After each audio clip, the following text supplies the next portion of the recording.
எல்லோருக்கும் வணக்கம். சிலுவை தியானமும் ஜெபமும் அப்படிங்கிற தலைப்புல நம்ம இன்னைக்கு பார்க்க போறது பகைவர் மீதும் அன்பு. இயேசு எப்படி தன்னுடைய பகைவர்கள் எதிரிகள் மீது கூட அன்பை காட்டினார் அப்படிங்கிறது தான். லூக்கா 22ஆம் அதிகாரம் 49வது வசனம் வாசிக்கிறேன் பாருங்க. அவரை சூழ நின்றவர்களில் நடக்க போகிறதை கண்டு ஆண்டவரே பட்டயத்தால் வெட்டுவோமா என்றார்கள். அந்தபடியே அவர்களில் ஒருவன் பிரதான ஆசாரியனுடைய வேலைக்காரனை வலது காதரை வெட்டினான். என்ன நடக்குதுன்னா, இயேசுவை பிரதான ஆசிரியருக்கு முன்பாக இழுத்து கொண்டு போறதுக்கு பிரதான ஆசாரியருடைய வேலைக்காரனும் போர் செய்வர்கள் எல்லாரும் நூற்றுக்கணக்கான பேர் அங்க இயேசுவை பிடிக்கிறதுக்காண்டி வராங்க. வரும்போது என்ன நடக்குது, பேதுரு என்ன பண்றாரு, அவங்க இயேசுவை பார்த்து கேட்கிறாரு, ஆண்டவரே பட்டயத்தால் வெட்டுவோமா அப்படின்றார். பாருங்க, என்ன நடந்திருக்கலாம். நூற்றுக்கணக்கான பேர் இயேசுவை பிடிக்கிறதுக்கு வராங்க. போர் செய்வர்கள் எல்லாரும் இருக்கிறாங்க, சீஷர்கள் இந்த பக்கம் இருக்கிறாங்க. என்ன நடந்திருக்கலாம் அப்படின்னா, பிரதான ஆசிரியரோட வேலைக்காரன் கொஞ்சம் ஆக்டிவா இருந்திருக்கலாம். அந்த இடத்துல எத்தனையோ பேர் குரூப்பா இருந்தா கூட இவன் ஆக்டிவா இருந்திருக்கலாம்.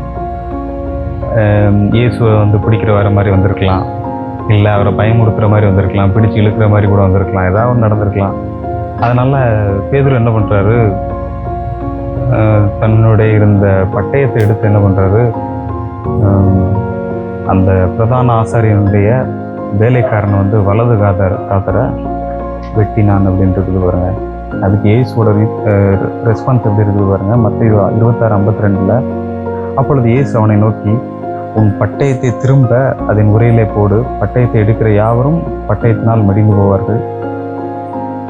நான் இப்பொழுது என் பிதாவை வேண்டிக் கொண்டால் அவர் 12 லேகியோனுக்கு அதிகமான தூதரை என்னிடத்தில் அனுப்ப மாட்டார் என்று நினைக்கிறாயா?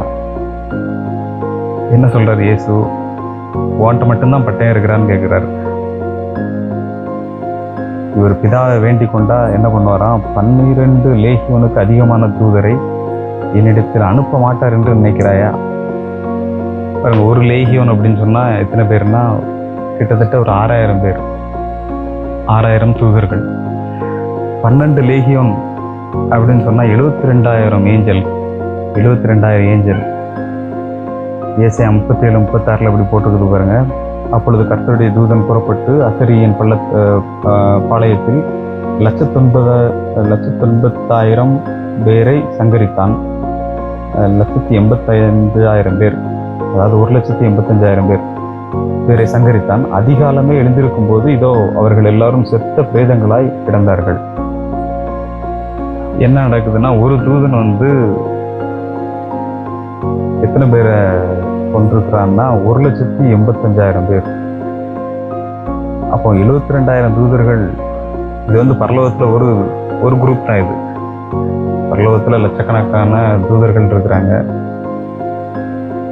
அதுல ஒரு குரூப் தான் அந்த 72,000 தூதர்கள். பாருங்க, இவர்கள் எல்லாரும் இறங்கினாங்கன்னா என்ன ஆகும் பாருங்க. யோசிச்சு பார்த்தோம்னா, அதை மல்டிப்ளை பண்ணி பார்த்தோம்னா 1332 கோடி பேர் ஒரே டைம்ல தாக்குறதுக்கு வாய்ப்பு இருக்கு. நம்ம எர்த்தோட இப்போ மொத்த பாப்புலேஷன் 2024 படி எவ்வளோ இருக்குதுன்னா 806 கோடி தான். இப்போ இருக்கிறத விட 1.7 டைம்ஸ் தூதர்கள். இந்த இயேசு சொல்ற அந்த இடத்துல 72,000 ஏஞ்சல்ஸ் வந்தாங்கன்னா அவ்வளோ பேரை ஃபேஸ் பண்ண முடியும் பாருங்க. ஆனால் இயேசு அவ்வளோ பெரிய பவரை யூஸ் பண்ணவே இல்லை. பேதுரு ஈஸியா எடுக்கிறான் பாருங்க, அவனுடைய பட்டயத்தை எடுக்கிறான். ஆனால் இயேசு அவ்வளோ பவர் இருக்குது, அவ்வளோ அதிகாரம் இருக்குது, அவ்வளோ வல்லமை இருக்குது. வாயை திறந்து ஒரு வார்த்தை சொன்னா போதும், 72,000 தூதர்கள் அடுத்த செகண்டே இறங்க ரெடியா இருக்கிறாங்க. ஆனா பாருங்க, அந்த பவரை யூஸ் பண்ணல. இதான் நம்முடைய தேவன். இவர் அன்புள்ள தேவன். திரும்பவும் என்ன பண்றாரு, அந்த வேலைக்காரன், பிரதான ஆசாரியனுடைய வேலைக்காரனுடைய காதை வெட்டினா பாருங்க, அந்த காதை சுத்தமாக்குகிறார். இயேசுக்கு தேவையில்லை பாருங்க, எதிரிகள் பிடிக்கிறாங்க, அவனுடைய காதை சுத்தமாக்கி அதை சுகமாக்கி இவருக்கு எதுவும் கிடைக்க போறதில்லை பாருங்க.